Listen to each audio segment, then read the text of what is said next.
to Civil Service Examination coverage for professional level. This is going to be your ultimate guide to review the right topics. Now, professional level po ito siya, pero I'll also create a separate video for sub-professional level. So, we have video structure para organize tayo all throughout the presentation. First topic is about test proper. Second are my tips about the test proper. Third, analytical ability definition plus topics to study. Next, numerical ability plus topics to study. Verbal ability plus topics to study. And lastly, general information definition plus topics to study about this.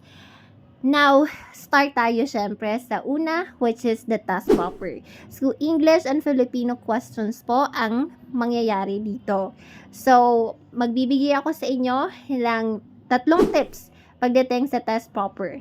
Number 1 tip is focus more on reviewing English lessons. So, most of you probably knows already, pero kung first time mo mag-take ng exam, I highly recommend for you to focus on English lessons rather than Filipino.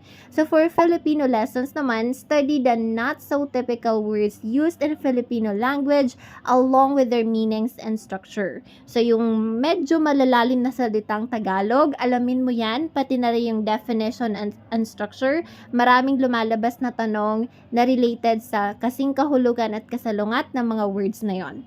So there are about 5 to 10 questions given that are in Filipino, so don't focus too much on this subject.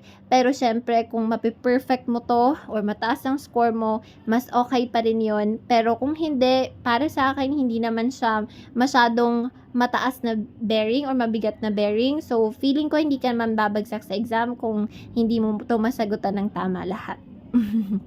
Okay, we'll start sa main topic natin, analytical ability, and we'll define it first para alam talaga natin or intinding-intindi natin. So, analytical ability pala refers to the capability of an individual, ikaw yon, to break down complex problems or situations into smaller parts, examine them critically, and identify relevant information needed to solve the problem. So in the context of the civil service exam here in the Philippines, analytical ability is one of the subject areas covered in the career service professional examination. So this refers to the capacity of an individual, which is you again, to understand and interpret information, solve problems, and make logical and sound decision based on given data or scenarios. So it includes skills such as identifying cause and effect relationships, recognizing patterns, and making inferences or deductions based on available information. So, analytical ability is a critical skill required for many positions in the government sector, especially in fields such as policy making, research, planning, and analysis. So, ngayon, maintindihan na natin kung bakit may mga analytical questions sa civil service exam. So, we need to know, of course, the topics you need to study about analytical ability. First is word association. Second, identifying assumptions and conclusions. Third, data interpretation. Fourth, logical reasoning. We have inductive and deductive reasoning. We also have syllogism and, of course, analogy. So, kung may hindi ako nabanggit, make sure to put that down in the comment section. So, next na tayo, numerical ability definition. So, we'll define it. Numerical ability is also known as numerical aptitude.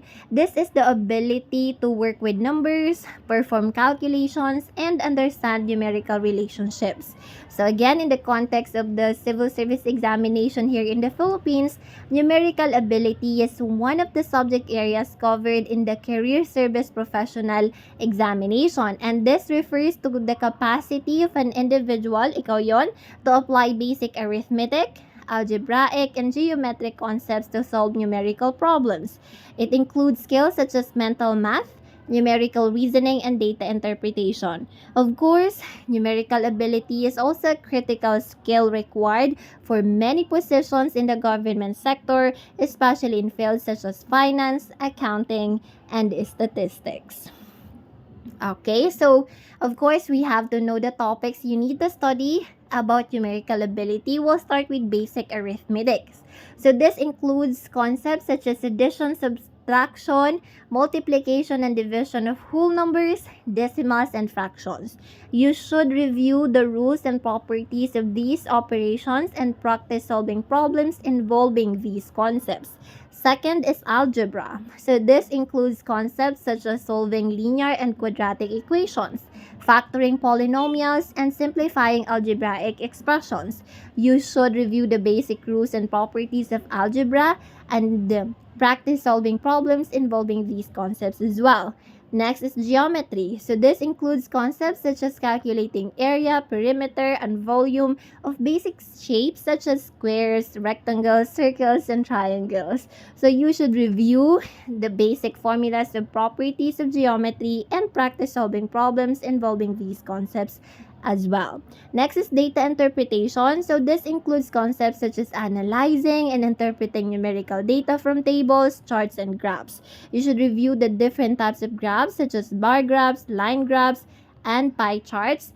You can also practice analyzing and interpreting data presented in these formats. And last but not the least is numerical reasoning. So this includes concepts such as identifying patterns, recognizing sequences, and making logical deductions based on numerical information. So you should review different numerical reasoning techniques such as series completion or number series, number analogies, numerical puzzles, and practice applying these techniques to solve problems at the same time. So, wag kayong ma-overwhelm sa dami nito. Isa-isahin nyo lang siya per day and hindi kayo mahirapan gaano. So, verbal ability definition naman tayo. Verbal ability is a section of the civil service examination that tests your ability to understand, analyze, and interpret written text in English. So the verbal ability section of the exam includes questions on reading comprehension, vocabulary, grammar, and verbal reasoning. So the reading comprehension section assesses your ability to read and comprehend passages of text and answer questions based on the information provided in the passage. So the vocabulary section tests your knowledge of English words and their meanings. So the grammar section assesses your ability to use English grammar correctly naman. The verbal reasoning section evaluates your ability to analyze and evaluate written information. So verbal ability is also an important section of the civil service exam because it tests your communication skills, which are essential for a career in the civil service. Okay, now at least may natututunan tayo. I hope meron. So topics you need to study about verbal ability. Start tayo sa reading comprehension. So you should practice reading long passages and answering questions based on them. The passages may be on various topics such as social issues, science and technology, history, culture, and economics. Next is vocabulary. You should build your vocabulary by learning new books and their meanings. You can use vocabulary building books, apps, and online resources. Next is grammar. You should have a good understanding of English grammar rules, including parts of speech, tenses, subject-verb agreement, prepositions, and articles. Next is verbal reasoning. You should practice questions related to critical reasoning, analogies, syllogisms, and logical deductions. Next is sentence correction. You should be able to identify and correct grammatical errors in sentences, including subject-verb agreement, parallelisms, and modifiers. Next is idioms and phrases. You should be familiar with common English idioms and phrases and their usage. Lastly is synonyms and antonyms. You should learn synonyms and antonyms for common English, which can help you understand the meaning of new words. So last na tayo, general information definition naman. So in the civil service examination, the general information section is designed to test your knowledge about wide range of subjects, including current affairs, general knowledge, and events of national and international importance. So the general information section of the civil service exam usually consists of multiple choice questions that cover a variety of topics such as history, geography, science and technology, politics, economics, sports, and current affairs.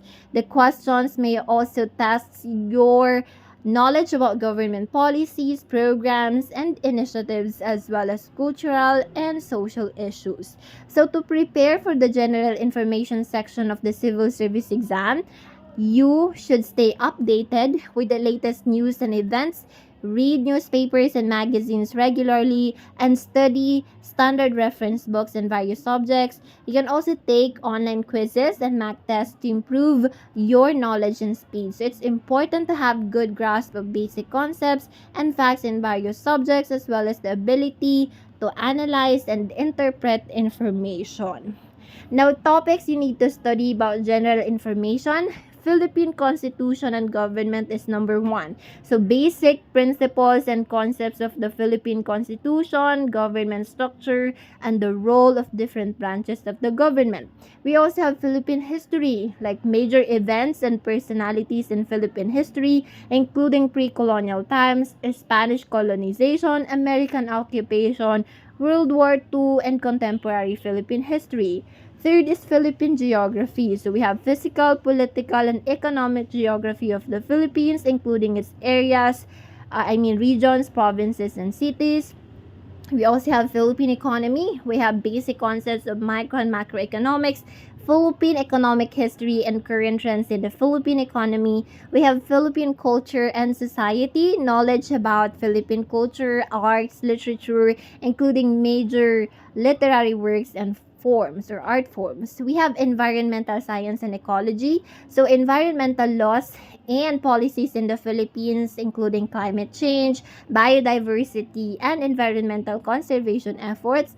We have science and technology, current trends and innovation in science and technology, and of course, international relations. So Philippines relations with other countries, international organization, and global issues such as climate change, terrorism, and economic integration. We have social issues as well, like current affairs related to social issues like health and education, poverty, and gender in the Philippines. We have Philippine government programs and policies, like knowledge about various government programs and policies such as the Universal Healthcare Act, K-12 program, and the Build program. So candidates should stay updated with the latest news and current affairs by reading Philippine newspapers and watching news channels regularly. You have to do that. You can also take online quizzes and practice back tests to improve your knowledge and speed. It's important that you have a good grasp of basic concepts and facts in various subjects, as well as the ability to analyze and interpret information relevant to the Philippines. And that's it, guys. I hope you're able to learn something from this video. So in summary, knowing the coverage of the exam can help you to prepare more efficiently, manage your time better, reduce your stress levels, and achieve higher scores. It is therefore highly recommended for you to thoroughly understand the coverage of the civil service exam that you are about to take. I'll see you in my next video. Best luck sa iyong exam, and take care always. Bye!